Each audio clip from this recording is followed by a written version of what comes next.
ఊహూయని వడక లోకముర్వీనాథ అని లోకం అంతా ఉనికిపోతుంటుంది.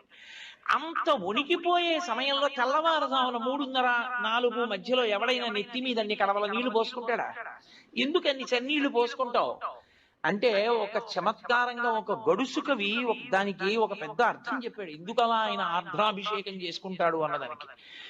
ఆయన మౌళే గంగా శశాంకౌ, ఈశ్వర మీకు తల మీద గంగుంది, ఒక పక్క చంద్రుడు ఉన్నాడు, ఇద్దరు చల్లటి వాళ్లే, చల్లగా ఉంటారు ఇద్దరు తలమించి జారుతూ.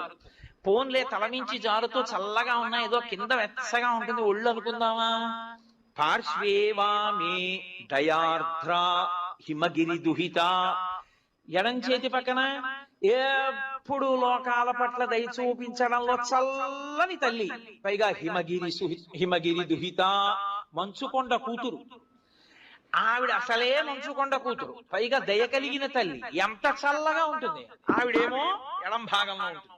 ఇది చాలదన్నట్టు కరచరణ తలే శీతలాంగా భుజంగా, కాళ్ళకి చేతులకి జివ్వుమనేటట్టు చల్లగా ఉండే పాములు చుట్టుకుని ఉంటాయి.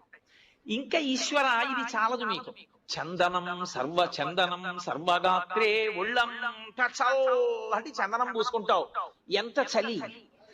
ఇది చాలలేదు నీకు, ఇది చాలలేదని మళ్ళీ మార్గశీర్ష మాసం ఆర్ద్ర నక్షత్రంలో నీకు